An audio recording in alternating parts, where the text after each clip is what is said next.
Hello, and welcome back to another Exercises Medicine podcast.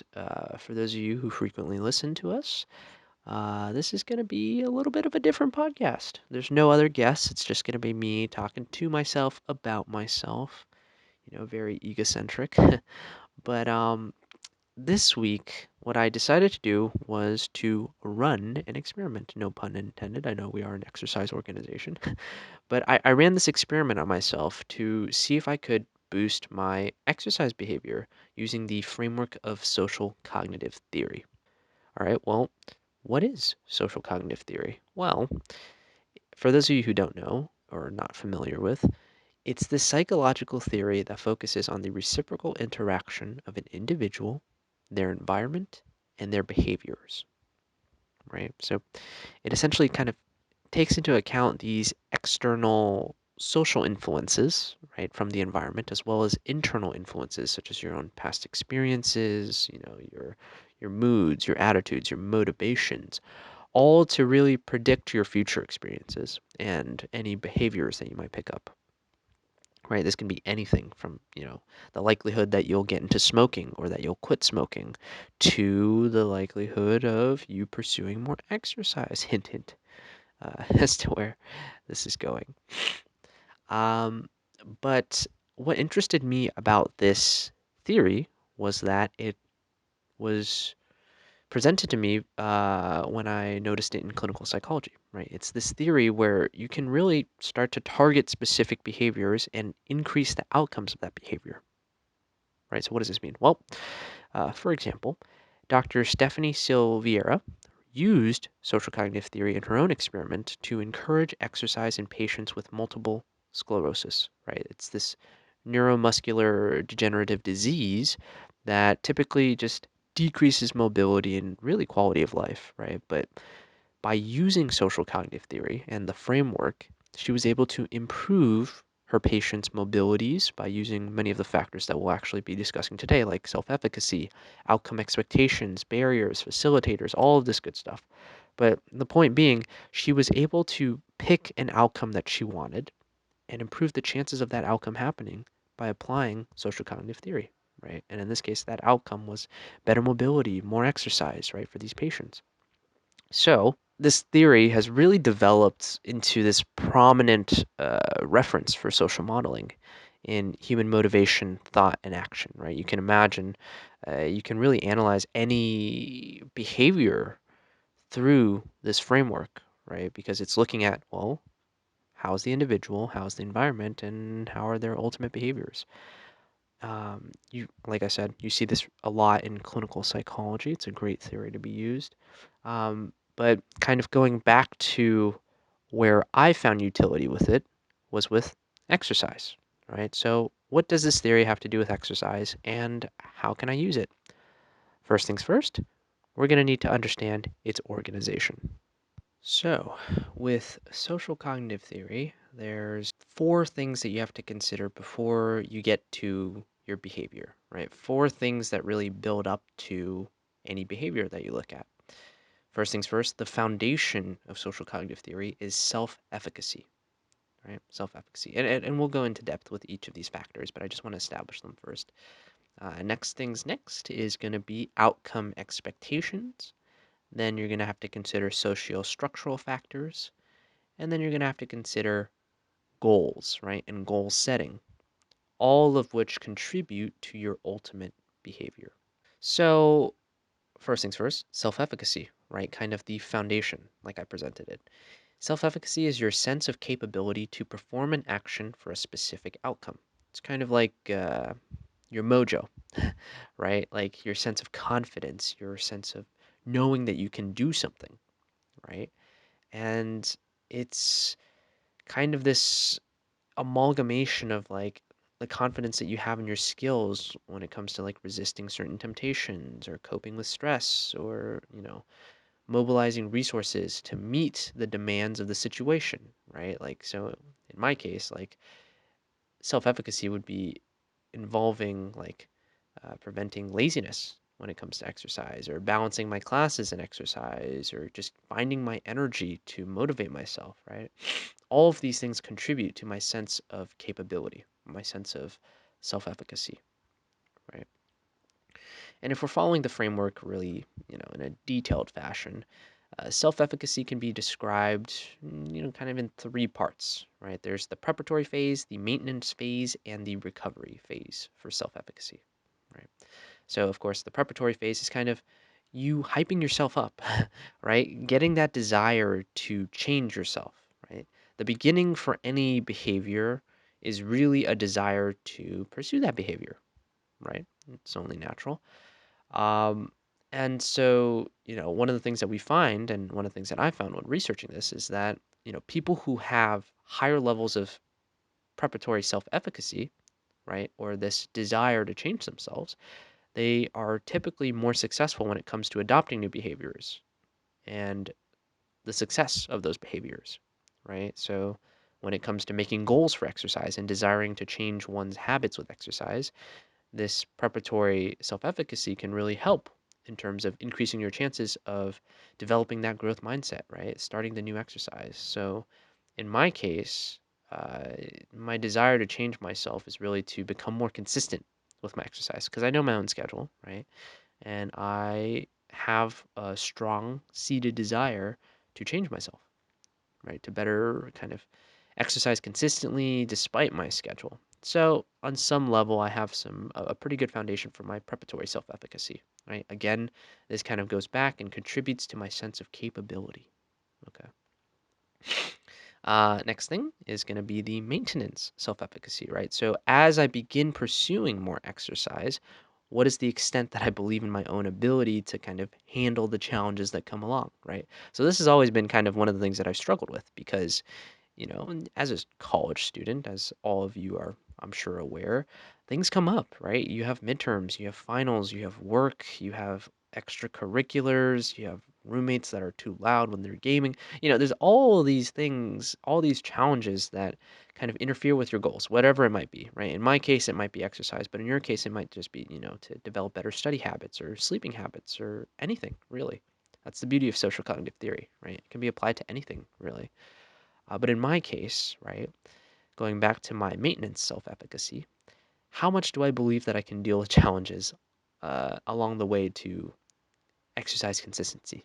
Right. Well, like I said, this has historically been difficult for me, right? I'm really my weakest around big tests like midterms or finals or big projects that are due, just because, I really reallocate all my resources, like my mental resources, to those projects, to those finals, to those tests, whatever it may be.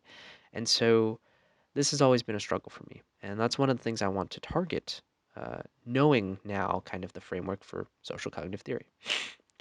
Last but not least, there's recovery self efficacy, right? It's this kind of ability to recover if you fail to keep to your goals, right? Which in my case has, again, historically happened quite a few times when it comes to exercise. So, with recovery self efficacy, right, it's your ability to really get back on your feet, right? To say, like, okay, I may have not reached my end outcome today, right? In my case, it's consistent exercise, like on a weekly basis, but, that's not something that's wrong with me, right? That's something that's attributable to the environment, right? Like whether it be a test or whether it be, any other thing that interferes in your life. Um, One of the things that I want to keep an eye on is to be able to say, like, okay, it's not me. I'm still reaffirming my desire to be more consistent with my exercise, right? This is a lapse on that path to that goal, but it's a lapse that I can kind of recover from, right? So that's the whole point of recovery self efficacy.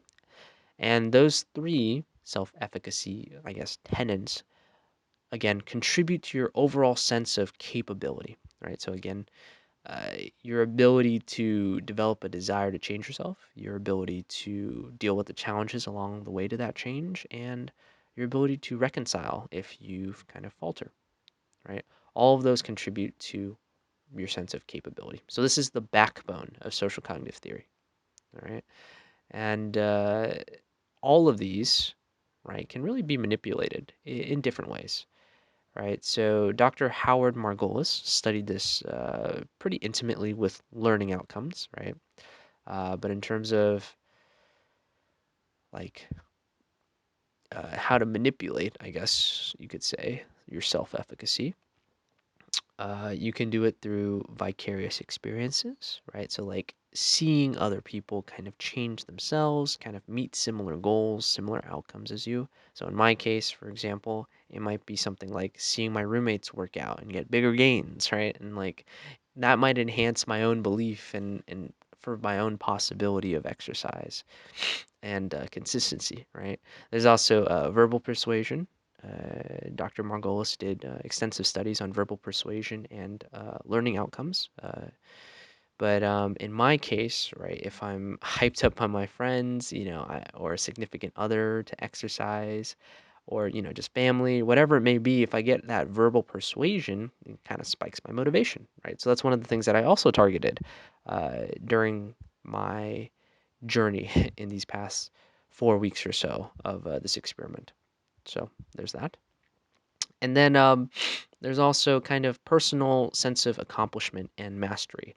And I'll talk a little bit more about that later with our SMART goals and the SMART goals that I set for myself. But in a sense, just having that sense of accomplishment and like progress, that's super key for developing your own sense of self-efficacy or capability. Moving forward, I'm going to talk about now the uh, outcome expectations, right? Which are really these consequences of actions.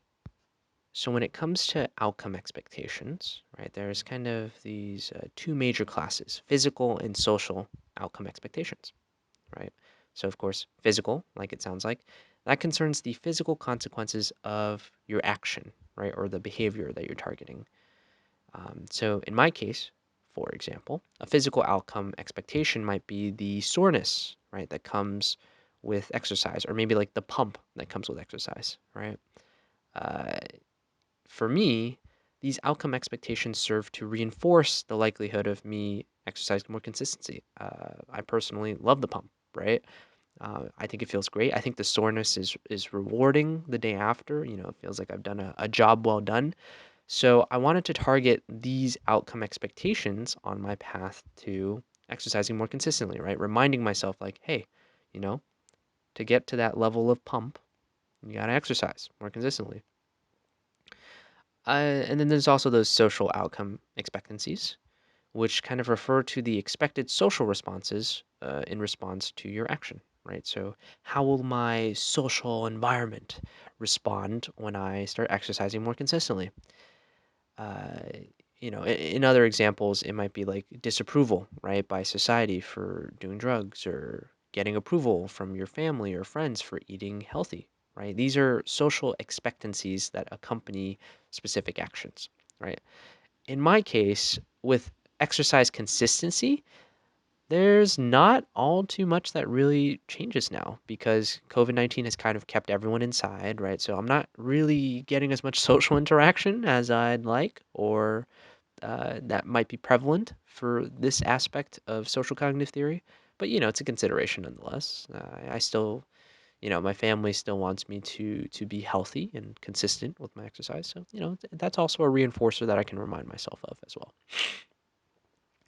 And of course, with these considerations and expectations, they really build up on self-efficacy, right? Like I said, self-efficacy is that capability, that sense of capability, and that foundation for this whole theory, right? So these expectations can really improve, or in some cases, uh, undermine your sense of capability.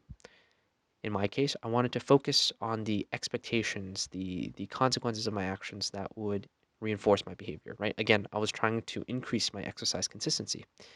And so, yeah, like in this sense, I like to think that these considerations helped me out on the path there. Um, but there's this interesting experiment by a psychologist by the name of Dr. Cook, who noted that intrinsic association of these physical and social outcomes would heighten self-efficacy, right? They were more likely to heighten and enhance outcomes, while extrinsic association tended to decrease self-efficacy and reduce outcomes, right? So again, it's this kind of situation where it goes back to that idea of, you know, competency and capability, because people tend to feel better about themselves and are more likely to pursue their goals when they feel like they're responsible for it, right? So in my case, if I can kind of own up to my actions and expectations, then that's what gives me a sense of accomplishment, right? Again, kind of going back to that maintenance self-efficacy. So, yeah, in terms of outcome expectations, that's what I targeted during this experiment. And then for the socio-structural factors, right, these can be, very broadly categorized between facilitators and impediments, right? Of course, to pursue your goal, you want to increase the amount of facilitators that you have, things that improve your self efficacy and reinforce your behaviors. And you want to remove as many impediments that you can remove, like things like that, stop you from reinforcing these behaviors. So in my case, I identified a couple of facilitators, such as kind of my roommates also working out and inviting me to work out with them. Right, I really wanted to increase my exposure to this as much as possible because a psychologist by the name of Gary D. Ellis actually noted that verbal reinforcement and this kind of like hype factor, right, uh, tended to increase self-efficacy and persistence and performance, right? With in his case, he was looking at learning objectives, but in my case, persistence with exercise consistency and performance, those are equally important as well. And so this kind of verbal persuasion from my fellow roommates, that was definitely a facilitator, right? It's one of those things that can help out my path to that goal. And I wanted to really focus on that. So I actually kind of made an agreement with them to like hype me up and whenever they were working out, to invite me along as well, right? And of course, I also wanted to avoid any impediments to that, right? So uh, in my case, right, one of my roommates, unfortunately, as much as he loves working out, he also loved to buy junk food, right? Donuts, cookies, you name it. That really kind of make me, well, on one hand, I guess you can think of it as an impediment in the sense that, like, oh, okay, I'll just kind of reduce my gains, right? And what's the point of exercise consistency if I'm eating all this junk food? But at the same time, kind of has a interesting effect here, almost like opponent processing. I noticed that whenever I ate a donut, I felt really guilty, and I was like, okay, well, I really need to work off that donut, right, or that cookie. I can't be eating cookies all the time, no matter how much I love these, I like double chocolate chip cookies. So I actually started working out a little bit more consistently because of the presence of the junk food there, which was kind of interesting. So you can think about it in this case as both a facilitator and an impediment. But other than that, I also had work and classes, like I've mentioned before. These are all kind of socio-structural factors that impeded on my consistency. Um, but yeah, last but not least, in terms of that framework for social cognitive theory and like picking places to kind of target to improve my exercise consistency was setting goals, right? And there's this really great study from Paige Voth and Graham, these two psychologists, who noticed that clear goals, right, with like room for feedback and measurement has the potential to enhance your outcomes, right? So, in that same vein of social cognitive theory, if you have really clear goals, that just builds on top of your self-efficacy, right? That foundation. And so, one of the things that I pursued was making SMART goals for myself, right? For time management and productivity. So, if you don't know, SMART goals are pretty, frequently used, I would say. They're gaining more traction, but it stands for specific, measurable, attainable, realistic, and time bound, right? So, kind of the acronym SMART. But you want specific goals because you need to be concise, right? Giving yourself leeway with your goals and ambiguity just gives you more room to unfortunately fail to meet your goals, right? Because the more ambiguity there is, the less consistent it'll be. So in my case, I made really specific goals. Like, okay, I wanted to keep my exercise consistent, so I'm going to try and meet the CDC guidelines each week for 150 minutes of moderate intensity exercise and 2 times a week for resistance training, right? So those were specific parts of my goals, right? They also have to be measurable and attainable, right? So a key part of what Voth and Graham found was that these goals needed to be very specific and you needed a way to kind of measure it so that you could check and see your progress, right?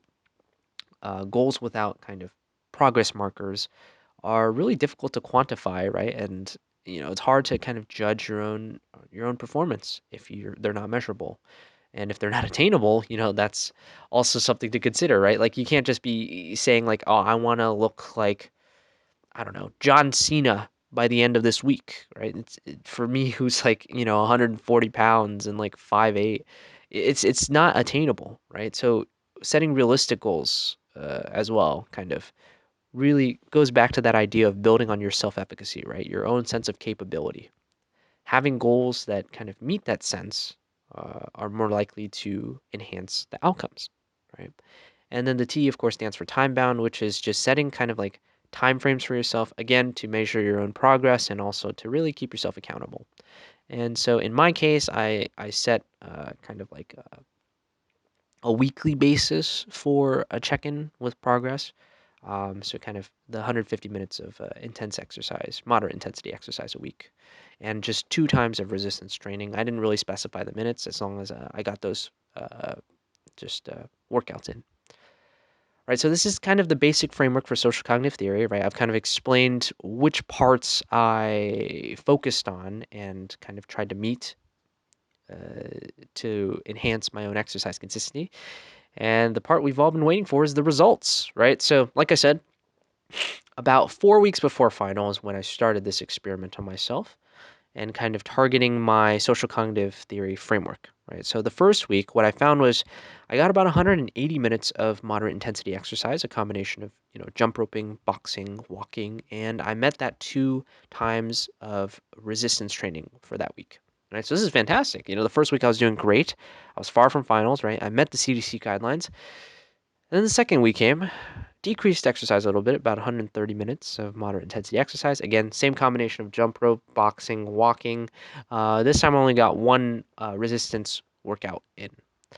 Third week, I got about 100 minutes of moderate intensity exercise, mainly walking at this point, and I didn't get any resistance training, unfortunately. So those were the 3 weeks before finals, and now, as I'm recording this, this is actually the first day of finals week. But so far, today, I got 40 minutes of moderate intensity exercise in, and I also got one resistance workout in. So this is just Monday night, right? So what do we make of these results, right? Well, if you notice, I only really met that requirement on the first week that I attempted this, right? And, this could be a combination of different things. Maybe it was like that initial excitement for the experiment, that desire for consistency. But I think it also had to do with the fact that finals were coming around and I like to study ahead of time, right? I'm not someone who is particularly good at cramming. So as those weeks got closer and closer to finals, what I started noticing was that I was taking time out of that exercise, right? Despite the goals that I set for myself, despite the fact that my roommates would kind of invite me to work out. um, you know I mean, even then they kind of actually also decreased their own exercise because they were studying for finals. So it kind of revolved around the fact that finals were so close. And so I think that's one of the reasons why I actually decreased a lot of my exercise and resistance training. um, So in this case, again, kind of what I knew from the beginning, my maintenance self-efficacy was always going to be difficult to kind of try and keep in check. But I did feel pretty good about my recovery self-efficacy because I would always, what you'll notice there is that I still got some exercise in, right? Despite the finals, despite preparing, despite for work, I still was able to get some exercise in, which compared to previous quarters is actually a big improvement, right? So while I didn't meet the goals that I set for myself in terms of like consistency, right, for the 150 minutes a week per the CDC, I was still actually able to consistently have and perform more exercise than I did the year before, right? Or I should say the quarters before I started this experiment, because in the weeks leading up to finals in previous quarters, I would just drop exercise completely, right? Just eat, study, go to work, kind of just rinse and repeat. I would really leave very little room for exercise, right? So, if anything else, if nothing else, I should say, this has really increased my consistency in the sense that, I had no exercise in previous quarters before finals. Uh, but some other factors that I noted on this pathway was that near the end, so actually this weekend, my roommates began moving back home, right? Because it, I won't go into it, but losing that kind of support system, losing some of those facilitators, right? Those socio-structural kind of reinforcers, I found myself, a little bit less inspired to perform exercise. So that might have been it too, in terms of week 3 results. Um, but other than that, I really think that the finals were what were weighing me down. But like I said, again, when comparing this to my previous exercise habits in past quarters, what I've noticed was that, yeah, I actually had an improvement, which was kind of what I was going for, right? It might not have been the exact goal. I wanted to get consistent with exercise, but some exercise in that sense is a sense of consistency, is it not? So, I mean, I think that in terms of my outcome, I'm still happy with where I ended up.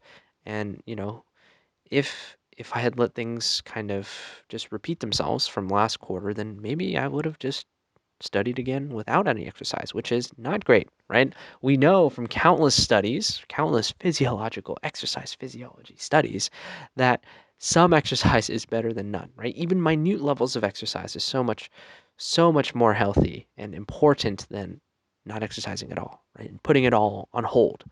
So I think that's a win in my book. But in terms of future directions, I think that still, this is just one quarter, right? More specifically, 4 weeks at the end of a quarter, right? What happens if I start this earlier in the quarter, right? What happens if I start this in the summer, and build up these habits? Will my self-efficacy reinforce even more? Will my support systems change? As they change, like, will that influence kind of my performance? I don't know. And I think I need to kind of test this out more to see in the future. And I think, consistency, like I said, it was kind of my main goal. And I think that's the key, right? Being consistent starting from day one, which I will definitely apply this upcoming quarter. Um, but, in terms of where I ended up, I'm pretty happy with the fact that, it seems like this experiment really increased my exercise consistency. Um, and I hope that if I use this properly, in the future, if I start off earlier in the quarter, that I can build like good habits so that I can really reinforce that consistency. So, yeah, that concludes my little experiment, right? I hope you learned something if you listen to this whole thing. Social cognitive theory can really be applied to any behavior that you're trying to pursue, not just in exercise. In my case, it was, but it could really be anything, right? Like study habits. You could use it to build good habits in terms of doing your chores. It could really be anything, right? But again, just to recap, the four main tenets really are that foundation of self-efficacy, right? Your sense of capability, and I've kind of described ways that you can kind of reinforce that here. Your outcome expectations, right? Those consequences of your actions.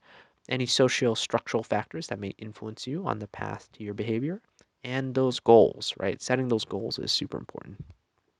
But all in all, I'm really happy with how this experiment turned out. I hope you can use some of this if you desire in your own life. And yeah, that's this week's podcast. If anyone's listening, this week, then good luck with finals. I hope you all do amazing, and wish me luck because this very podcast is my own final. So yeah, that'll be it. Signing off for now. We'll see you in the future with a more regularly scheduled podcast. All right.